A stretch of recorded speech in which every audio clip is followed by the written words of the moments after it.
عمرك فتحت الكتاب وحسيت إن الكلام بيدخل من عين ويطلع من ودن؟ عمرك قعدت تذاكر ساعات طويلة وتضغط على نفسك وتيجي في الامتحان تلاقي دماغك فاضية؟ لو حصل معاك كده قبل كده، خليني أطمنك، المشكلة مش في ذكائك ومش في قوة ذاكرتك ومش لأنك طالب ضعيف. المشكلة ببساطة إنك بتذاكر بطريقة غلط.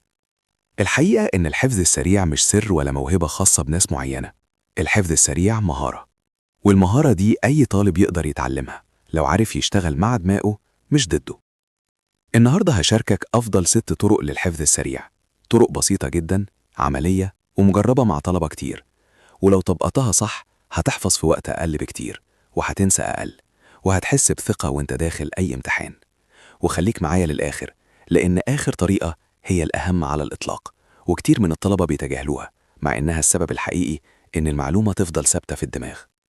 أول طريقة معانا هي إنك تفهم قبل ما تحفظ، ودي أهم قاعدة في أي مذاكرة ناجحة.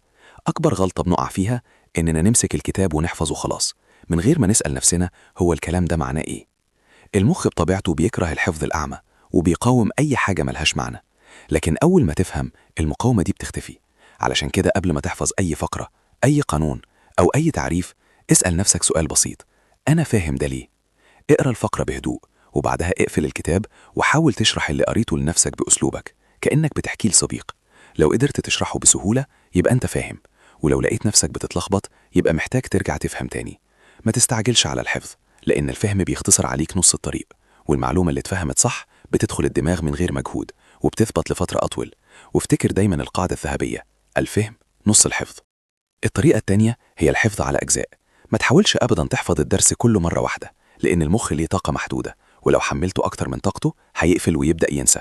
علشان كده قسم الدرس لأجزاء صغيرة: عنوان، فقرة، نقطة، فكرة واحدة. ركز على جزء صغير احفظه كويس، وبعدين وقف لحظة، خد نفس وراجع اللي حفظته بسرعة، وبعدها انتقل للجزء اللي بعده. الطريقة دي اسمها التجزئة، وهي من أقوى الطرق اللي بتخلي الحفظ أسهل وأسرع، لأنك بتدي دماغك فرصة يستوعب بدل ما يتهزم. افتكر دايما إن قليل ثابت أحسن من كتير يضيع. الطريقة التالتة هي استخدام أكتر من حاسة. أغلب الطلبة بيعتمدوا على النظر بس، يقرأ بعينه وخلاص، وده بيخلي المعلومة ضعيفة. لكن كل ما استخدمت حواس أكتر كل ما الحفظ بقى أسرع وأقوى. اقرأ بصوتك واسمع نفسك، لأن السمع بيساعد الدماغ يركز. اكتب النقاط المهمة حتى لو مش مطلوب منك كتابة، لأن حركة الإيد بتثبت المعلومة. اعمل خطوط، أسهم، دوائر أو رموز بسيطة.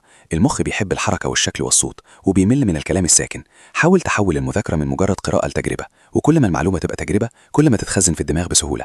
الطريقة الرابعة هي الربط.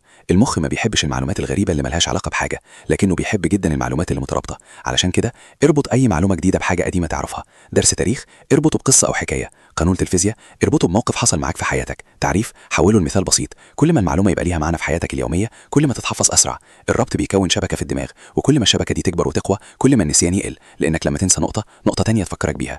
الطريقة الخامسة هي المراجعة الذكية، ودي طريقة ناس كتير بتهملها. في طلبة بتحفظ كويس جدا لكن بعد أيام قليلة تنسى أغلب اللي حفظته. السبب مش ضعف الفاكرة، السبب إن مفيش مراجعة صح.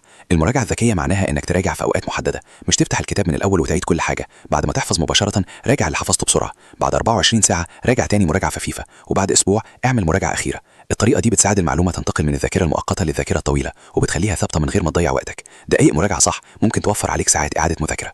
أما الطريقة السادسة والأهم على الإطلاق فهي أنك تعلم غيرك، وركز معايا في النقطة دي لأن دي الطريقة اللي بتفرق فعلا. لو عايز تحفظ بسرعة وبقوة علم اللي حفظته لحد تاني، صاحبك، أخوك، أو حتى نفسك قدام المراية. لما تشرح دماغك بيشتغل بأقصى تركيز وبيحاول يرتب المعلومة علشان تطلع واضحة، ووقتها بتكتشف أنت فاهم إيه ومش فاهم إيه، وأي نقطة ضعيفة بتبان فورا والمعلومة بتترسخ غصب عنها. الشرح مش مجرد مراجعة، الشرح تثبيت حقيقي. علشان كده دايما هتلاقي الطلبة الشاطرين هم أكتر ناس بيشرحوا لغيرهم، ولو بدأت تطبق الطريقة دي هتحس بفرق واضح من أول مرة. وفي النهاية خليك فاكر إن الحفظ السريع مش حاجة مستحيلة ومش محتاجة ضغط ولا سهر ولا توتر. الحفظ السريع نتيجة طريقة صح، ومع الوقت هتلاقي نفسك بتحفظ أسرع وبتنسى أقل وبتذاكر بهدوء وبتدخل الامتحان وانت مطمن. ابدأ بطريقة واحدة بس من اللي سمعكوا النهاردة، طبقها بجد مش بس تسمع، ومع الاستمرار هتتفاجئ بالنتيجة. ولو الكلام ده فادك ما تنساش اللايك واكتب في التعليقات أنهي طريقة هتبدأ بيها، واستنى الفيديو الجاي لأننا هنتكلم عن إزاي تذاكر بذكاء من غير ضغط ولا تعب.